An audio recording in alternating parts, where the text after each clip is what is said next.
Ecom believers, we are back on for season 2. So, welcome to the Beyond E-commerce podcast.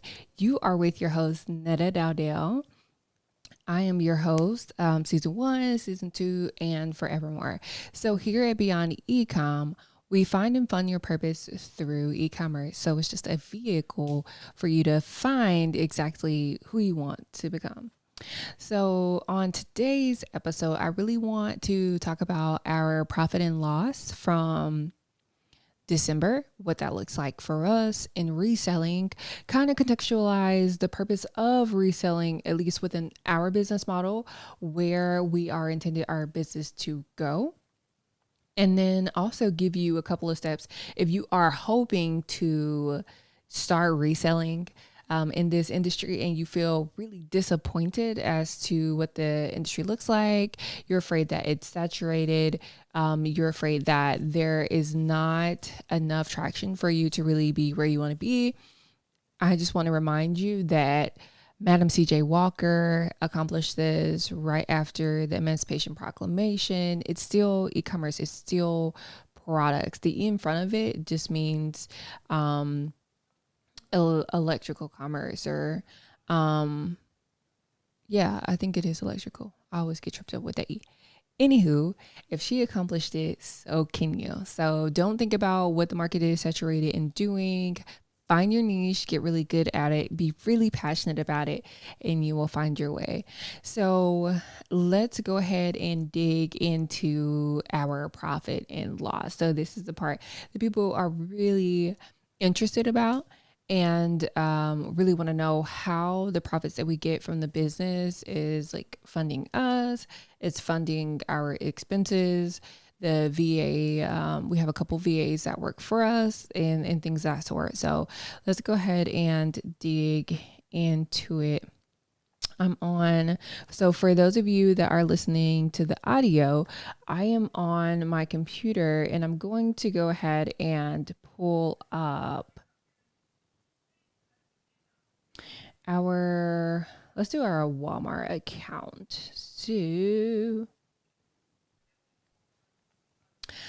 on Walmart, you could see I have in custom dates that is pertaining to the month of December. So our profit and loss sheet is actually November and December, but you guys are going to see December as itself.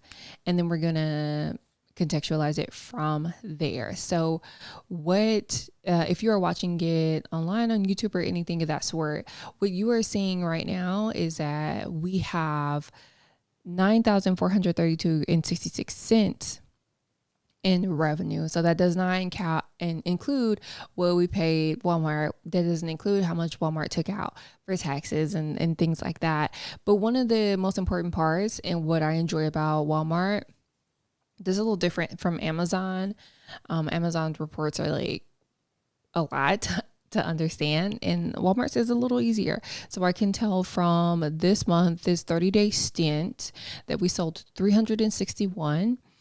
We had 415 orders. So that means that they were either returned, things went out of stock, things of that sort. So we actually processed 361. And then the average cost of the items sold is $26.13. So that's not necessarily what we bought it for, but that's the average as to what we sold it for. So the important part about this graph or this chart is that once we are going into January, like we're in January now, once we are looking at those numbers and we're like, hey, how many units do we need to sell for how much? In order to hit our goal. So our goal for Walmart is 30K. So we are literally tripling what we did in December because we got it down. We know the method, we know the units, and we're like, okay, let's go pedal to the metal. So for December, we see that we have 361 units totaling out to $9,000. If we need to triple that, then to contextualize it, we'll say, okay, we need to sell 900 units on Walmart by the end of the month The average sale cost does need to be at least $26. And we need to make sure that we are doing everything in our capability for the returns to remain low and make sure that whatever we are selling is in stock. So Walmart, our business model is for us to drop ship those items. So we were able to drop ship on Walmart much more easily because Walmart doesn't have a fulfillment center. Like, they're not built with a fulfillment center in mind. So once you get things from Amazon once you get things from Amazon, you're kind of expecting them to be in the Amazon box. Walmart doesn't have that Walmart box unless you're buying directly from Walmart. But once Walmart opened up to third-party sellers, they're not expected to have Walmart boxes because Walmart didn't send the boxes. So that's one of the good things about Walmart is you can drop ship, you can develop a relationship with a wholesaler. Some wholesalers actually allow drop shipping from their facility. So we have a couple of those. We take advantage of those, and we have other methods of sending those items out. So as you can see, we sold 9,400, and the units are a little easier to see on Walmart. Now I'm going to take you to Amazon, and we're going to see a little bit of a difference in that. So we were suspended on Amazon. We were suspended on Amazon and Walmart, actually. And the November, so the last couple months of the year, we really said, hey, we're not going to let, the partnership that we had really bog us down. We're going to go ahead and fight back and persist. So we got part of Amazon unsuspended, or we appealed for that. So that account opened up halfway. So we could sell FBA, meaning that all of the items have to go through Amazon. There's nothing that we can sell that isn't, that is coming directly from us or directly from our prepper. And then for the Walmart side, it's all like fulfilled by merchant. So we send all of those out, and that comes from our prepper or drop shipping from a wholesaler. So for the month of December, you could see at the beginning of December, or if you're watching this online, if you're listening to this, at the beginning of December, our net proceeds was $152.72. And our sales was $1,000. So that means that the Amazon fees were $400, and based on Amazon not really giving us the benefit of the doubt because we've been suspended before, they put half of it in the reserve to wait till the next payout and see if these people are going to say, hey, these items are not proper, they're not what I was expecting, and they would send that money back if there was a problem. But there isn't a problem. So one of the things that we realized in starting back the business and being like, hey, let's review the numbers, let's make sure that we are on top of this. One of the things we didn't consider was the surcharge with the Q4, the FBA fee. So everything is going through FBA, meaning we are getting all of these holiday costs, all of the fees that Amazon is putting together to make sure that people are getting their packages in 2 to 3 days, make sure there is adequate amount of people getting those things out, making sure they have proper supplies, and all these other things that they have to make sure that they are considering. The third party seller is paying for those things. So they get a percent of every single item that comes through them, and they are working and fulfilling those items. So they should. But one of the things I wanted to show you guys was the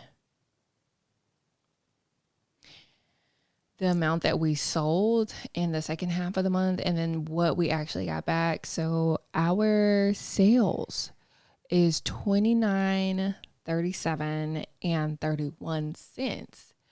But with those sales, what we realized was those fees like really beat us up.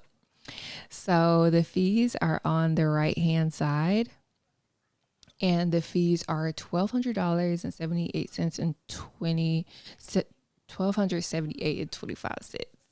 So the sales were 3,000, and what we paid Amazon was 1,300.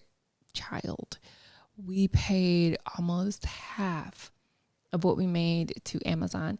And again, that was because we had a lot of items there that we didn't have like Ace and Zen at that time. We were just looking at Keepa and being like, oh, we could get so much money from this. But we weren't looking at the competition. We weren't looking at what was the sell through.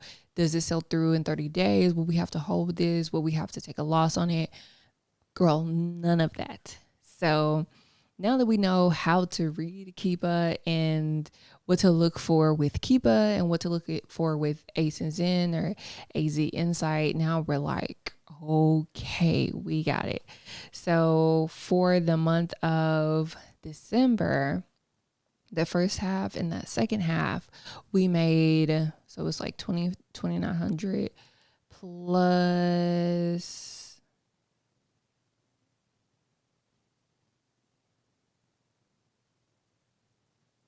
1,000. So that's like 3,000 plus 1,000. So simple enough math for me, at least, that is 4,000. So let's go back to Walmart, and the revenue for Walmart was $9,400. So if we do 4,000 plus 9,000, our revenue for December is 13,000. So with that 13,000 being done in December, it was just like a clarification or a confirmation for what we could do. And our goal for January is actually 45,000. So we've used some of these metrics as far as units, how much we need to be selling them for, how much profit we need to be getting from them. And we have some key performance indicators, some KPIs that is going to tell us whether we are on track for our actual goal and how well we are doing. So I want to share with you guys our profit and loss sheet. So our VA actually comprised November, December, because we didn't even have all of November. Like when I say we were suspended, it was like they were done. And we have been haunted by this partnership that we had and trying to work back from it. And it's been working out so good so far. So definitely it was a learning experience. Just be aware that whatever you don't know in your business, you need to get out and learn and not wait for someone else to teach you, because it's never going to be appropriate. You're just going to have to do it yourself. So with that being said, our VA has broken up the profit on two sides. So the Walmart side and the Amazon side. So with the selling price being at 17,000, so we bought it for 9,000. It sold on Walmart for 17,000. These are all things that have already been processed. And then the profit from that is $3,700. So, as indicated on Walmart, yes, we sold 9,000. So both of those things match up. We sold 9,000 within the month of December. And then, like I said, this one is November and December. So it's actually like a couple hundred that was sold in November.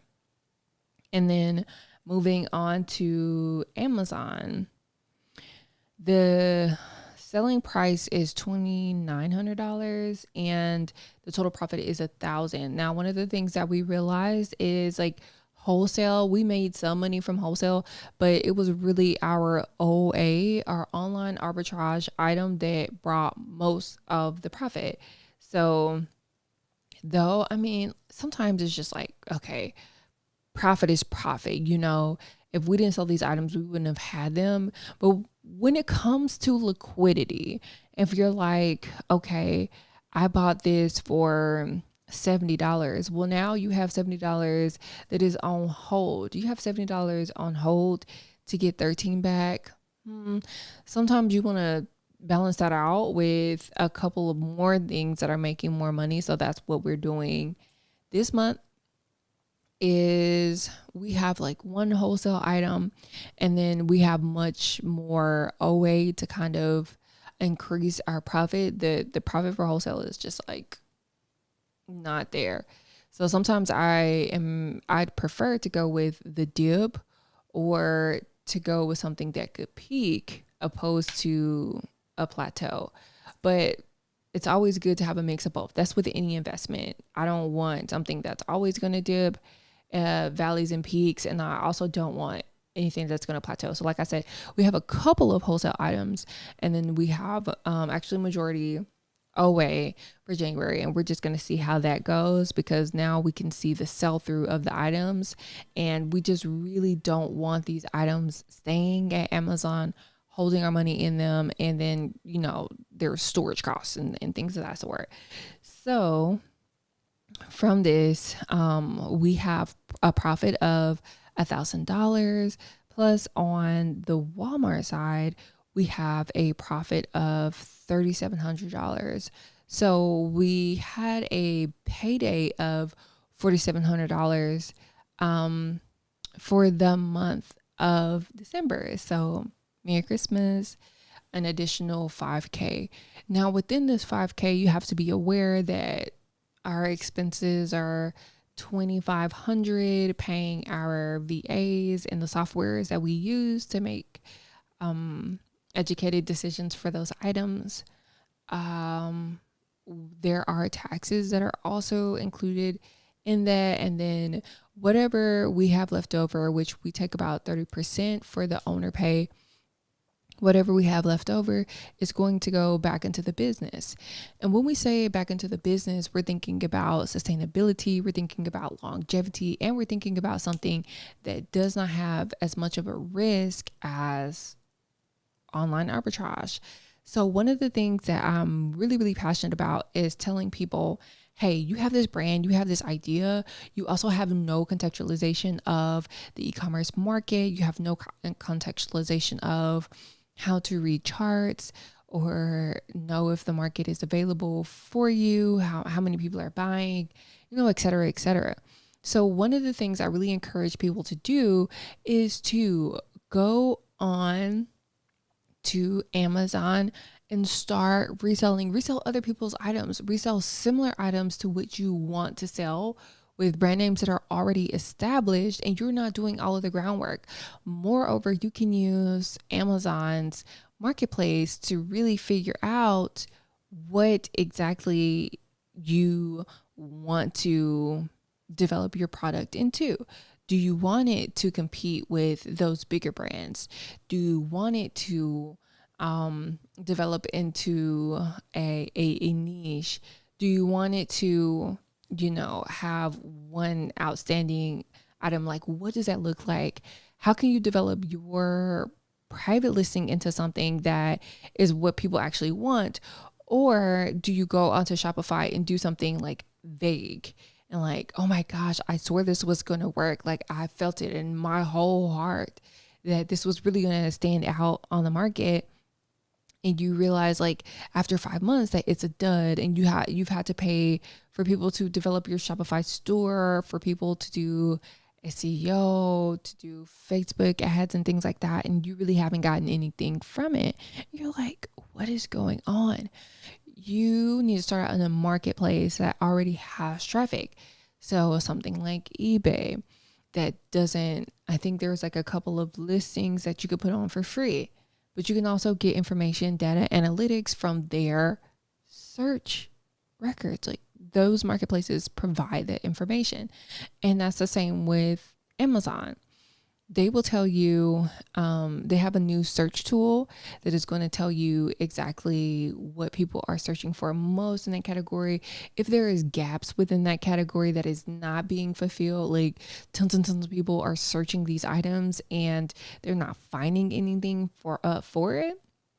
And It's telling you, like, even for your item, if you have an item that is restricted and you can't necessarily have, other people can't come on and sell it, they're going to tell you, like, what are people clicking through, how long are they staying on particular items, and some features are also in beta. So that just came out a couple months ago and is absolutely going to change the game. Like, I know people that are going to be looking in those categories like, oh my gosh, there are so many people looking for surfboards and there's only 3 people selling surfboards.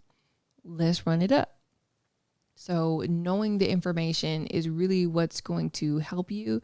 And Amazon also has a feature where you can email. Like, there is email marketing capabilities in Amazon's marketplace also. So if you have repeat customers and loyal customers, why not develop from Amazon and have that Shopify website, and you use information from Amazon and develop and push people into your website? Why not? Why wouldn't that be a viable response? Also, you're trying to get into big box stores. What is better than coming to those big box stores and saying, hey, I would like to have some items on your shelves and we can test it, but I want to show you that I've already done the work. And based on Amazon's marketplace, I sell through 5,000 items in a month, and this is my profit on it. This is a split I could do with you based on volume, et cetera, et cetera.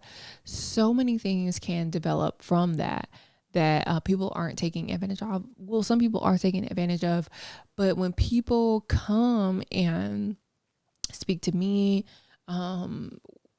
with like a 15-minute session or what have you, and they are bogged down by their hoodie brand or their candles or things of that sort, and they're like, I am just not sending people. You can do campaigns on Amazon, and those campaigns are like essentially like Facebook ads or things of that sort, any other type of ads. And you can do that for the marketplace.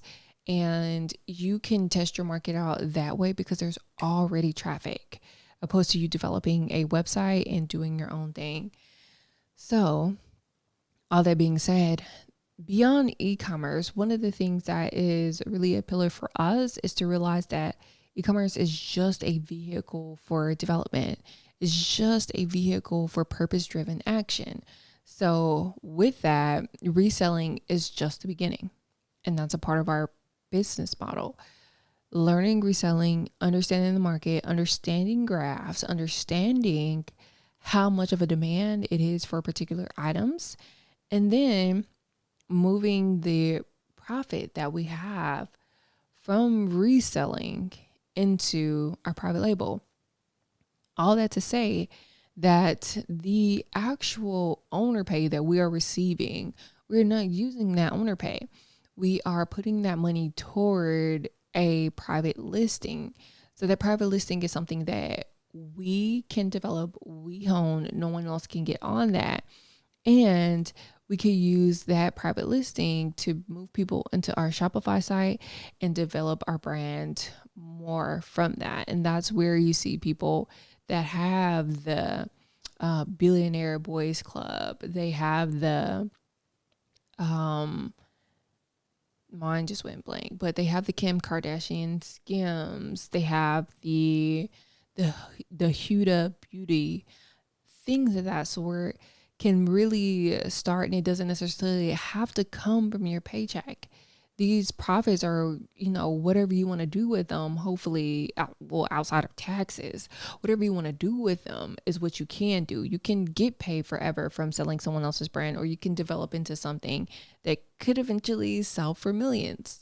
Reselling someone else's items isn't going to be able to sell for millions. So that's kind of my spiel.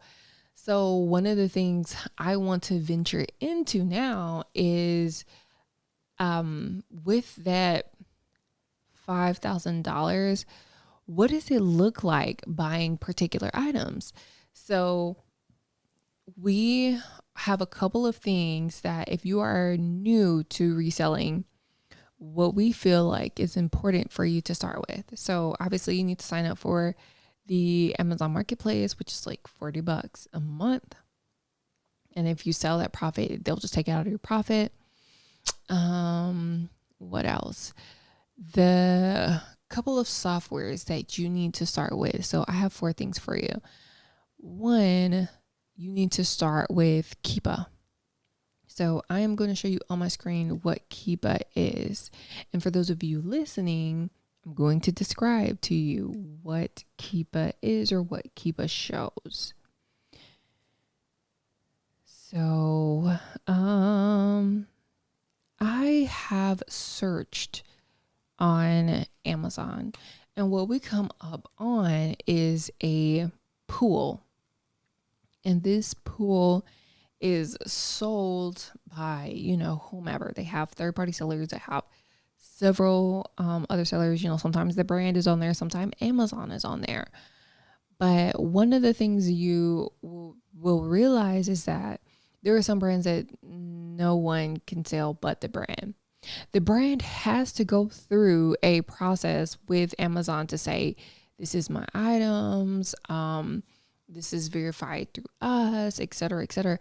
And at that point, the brand can start kicking people off of listings and what we call IP claims, intellectual property, because they own it. They filed the papers with Amazon and they've gone through the proper protocol. Now, if the brand has not gone through the proper protocol, a lot of resellers will just say, well, I'm not going to pay attention to that because you have no jurisdiction, essentially. You are not the sheriff of this town. Amazon is. So if you haven't gone through the proper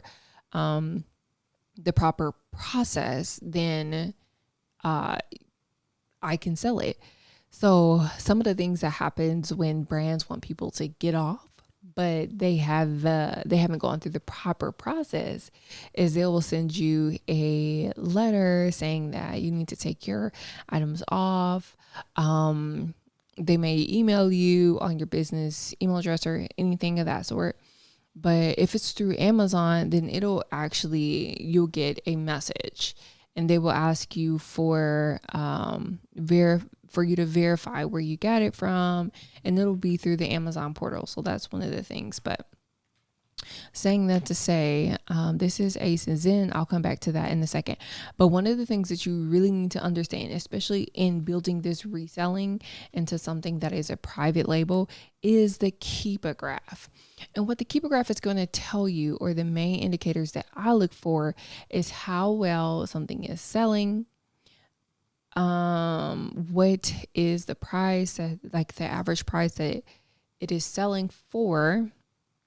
And then also, how are the ratings and how many people are on there? So I'm going to start from the top, from some of these things that I pay attention to. So this item is selling for, at least right now. So this is a swimming pool. It's out of season. So it's obviously not going to be selling at the volume that people would need it to. So it's going to be a little more expensive so they could get the same type of profits back. So right now it is selling for $50. It says the sale price is $40. $40. All right, so the important thing in looking for this Keepa graph, so this Keepa graph is also an extension of Keepa. So once you pay for Keepa, which is $15 a month. So once you start, you get Keepa, $15 a month. And one of the things I look for is the cost, like over time. So if this was something that I saw at Marshall's and I bought it and it was $20, I might feel a little lucky in March. But once it's in demand in July, I'm not going to feel lucky at all because the Amazon fees and things of that sort, it's over $5, $6.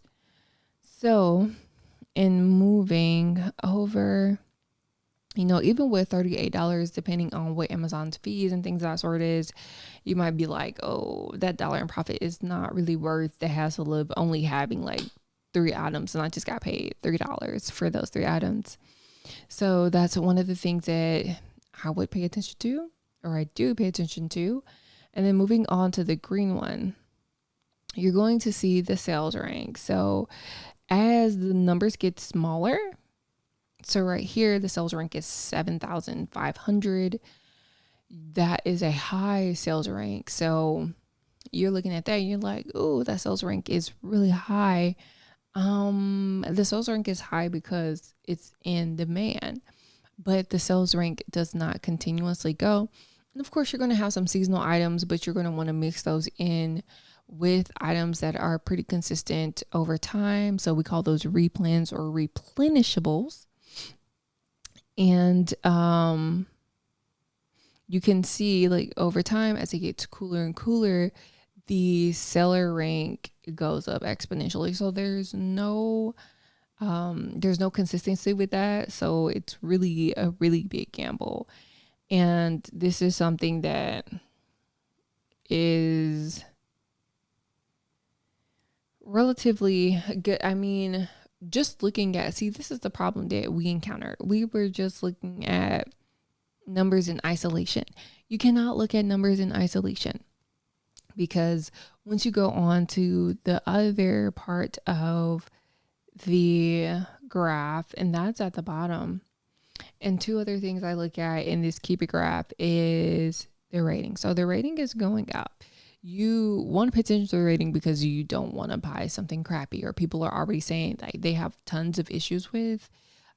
You don't want to be the seller on the other side having to explain or have to issue back all of the refunds. It's a waste of time and you're not getting paid for that. So with that being said, the review count is going up, so that's good. But one really big red flag is this purple line down here that says new offer count. The new offer count is one. And then you move up and you see for a period while everything is in demand, Amazon will hop on and it looks like Amazon is like helping them out a little bit. They have the rights for it, and new offer count jumps to 2. But then when the market goes down, the new offer count jumps back to 1. That lets you know that the brand owns it and nobody else will hop on. So in understanding that, if you see something for $10 at Marshall's and you're like, oh my God, this is selling for $40. This is a steal. You know, what was stolen? You stole it, because you're going to have to put your kids in that pool. The brand is not going to allow that. All right, so first one is the Keep It graph. Second is ACE and Zen. So this tells us a lot of information that we would have to kind of look through Keepa and find, but here it has, symbols. It keeps it really, really simple for you. I could look at this really quickly based on what I would buy it for, could potentially buy it for, and then move on based on that. So they will tell you whether you are able to sell this item. And once you start out, you can't sell every item. So you have to double check whether you were able to sell that item. So number 1 was Keepa. 2 is ACE and Zen, because it keeps it really simple for you. You move on and it'll tell you, this item you need to request approval on, whether it's a dangerous good or a hazmat. And then that IP claim or that alert, it'll tell you that people have tried to hop on to the listing and, get some money from it, but have not been successful in doing so because the brand owns that. And then one of the most important parts is for your stock checker. So if it's something that is like a unicorn, diamond in the rough, not a lot of people are on it, and you're like, oh my gosh, let me see how many things these people have or how many items these people have. So I can compete and I can hopefully get in and get the buy box. Clicking on stock checker and seeing what other people have, and then just really, I guess, like, I don't really pay attention to what their rating is on the marketplace, because I don't, like, people look at that, but they really don't look at that. You could be low, 70% and still get sales. it'll just be a while to work back. But I look at the stock checker. The stock checker also tells you how many people are on the listing, because if there's like 50 people on the listing, there is less of a chance for you to get the buy box, or you're going to be fighting for pennies, and don't have time for that. Also within ASINs, if you're sending it for FBA and you bought it for $20, you can look and see the profit, but also what the profit entails with the FBA, meaning you can see the referral fee, the storage fee, fulfillment fee, all of that all in one place. So a lot of times what I do is like I pull that information into a chart and we send it all into the prep. So for Amazon, we do have a prepper in New Jersey. We are located in Georgia though. So the 4 things that you should have in starting out an e-commerce store, or you should get. And the first thing was Keepa. The second thing was ASINs. The third thing is going to be an OA list. And there are several people that we have relationship with, or we have tried before. And I'm going to be adding that as an affiliate link into this video. If you are on Spotify, Apple, any of that, go ahead and check that out. But yeah, so for those items, you need an OA list, and you don't need to recreate the wheel. So it's a lot of pressure to try and figure out where to find items at. And we did that starting out. We went to Walmart, we went to Target, and we were like, okay, we see on this Keep It graph, and literally all we were using was Keep It, and it was so bad, but we learned so much, and we're thankful for that. But you can go into like Walgreens, Big Lots, any of that, and you can scan items and see how much it would cost in Big Lots, then how much you could sell it for on Amazon after the Amazon fees. Like Keep It will tell you that. No, Scoutify will tell you that on Inventory Lab. So that brings me to my last point. Inventory Lab or Scoutify. In getting those items and sending those items into Amazon, especially with FBM, you want to make sure that you are aware of those shipping costs. You are inputting your